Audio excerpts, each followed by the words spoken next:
श्री स्वामी समर्थ सगळ्यांना. कशा आहेत सगळे? मस्तच असाल तर सोनाली पिसे ब्लॉगमध्ये तुमचं स्वागत आहे. आता हे लाईटी कलरफुलच्या लाईटी होत्या त्यामुळं दिसत नसेल तुम्हाला की सगळे मस्त झोपलेले आहेत आणि माझं काम चाललेलं होतं व्हिडिओ काढायचा. कोण झोपले कोण जागे तर व्हिडिओ का काढते आणि कुठं चालले तर व्हिडिओ स्किप न करता पूर्ण व्हिडिओ बघा.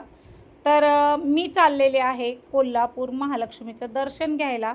तर इथं माझा लेक बसलेला आहे. आज लेकासोबत प्रवास करायचा होता आणि लेक बसली होती आजीसोबत.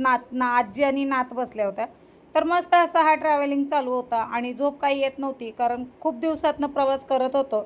सहकुटुंब सहपरिवार चाललेलं होतं, म्हणजेच की माझ्या मावश्या वगैरे पण होत्या आणि दाखवायला काय आता ते झोपलेल्या होत्या त्यामुळं मला काय त्यांना दाखवता आलं नाही.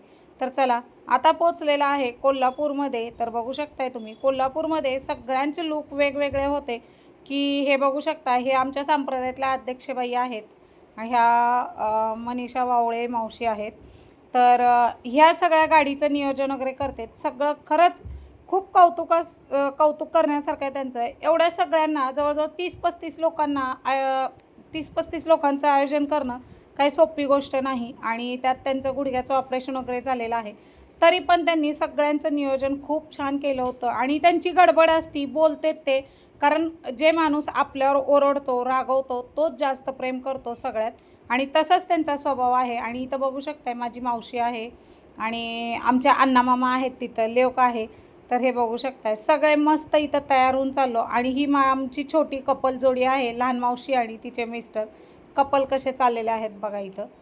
तर मस्त असं एन्जॉय झालेला आहे आणि संप्रदायातल्या बऱ्याचशा बायका पुढं निघत होत्या कारण ही चाललेलो होतो आम्ही महालक्ष्मीचं दर्शन घ्यायला कोल्हापूरमध्ये उतरलो.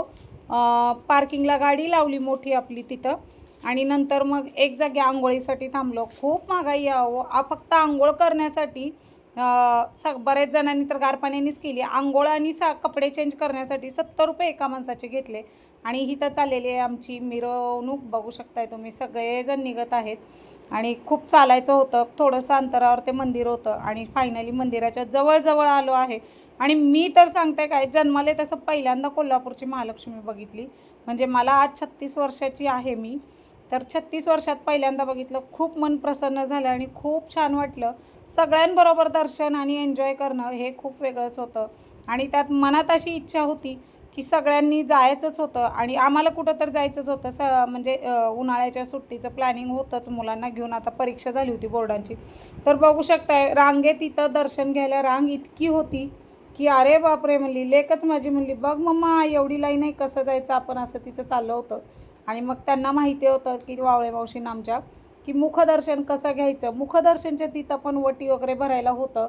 तर मग काय खाणं नारळाची वटी घेतली. सगळ्यांनी मस्त गजरे लावले. बघू शकता प्रत्येकाने गजरे लावलेत. प्रत्येकाने काय करणार आहे, देवाच्या दारात आल्यावर फूल हे घातलंच पाहिजे. खूप छान असतं आणि महालक्ष्मीचं तर काय सांगावं तुम्हाला. खरंच मला खूप छान वाटलं आणि मी कुंजन सेवा करायल्यापासनं आणि श्री स्वामी आर्ट शीतलताईंच्या ह्याच्यात गेल्यापासून खूप दिवसाची, म्हणजे आत्ता त्यांचं करायल्यापासून कुंचन सेवेचं वगैरे तेव्हापासून इच्छा होती की आपल्याला पण महालक्ष्मीचं दर्शन झालं पाहिजे. तर तुम्ही बघू शकताय फायनली आम्ही इथं आता दर्शन म्हणजे मुखदर्शनच्या इथं पोचलेलं आहेत आणि इथं खूप गर्दी होती. मुखदर्शन पण तसंच होतं आणि रांगेतनं पण दर्शन तसंच होतं. पण अंतर असा होता की रांगेतला आणि मुखदर्शनचा थोडंसं अंतर कमी होतं आणि मग इथं मुखदर्शनला आलो. फायनली जी काय मनात अशी शंका होती, खूप दिवसाची इच्छा होती, ती पूर्ण झाली. आणि इथं सगळ्यांचे व्हिडिओ काढत होती. माझी लेकीजवळ दिलं होतं. बघू शकता तुम्ही प्रत्येक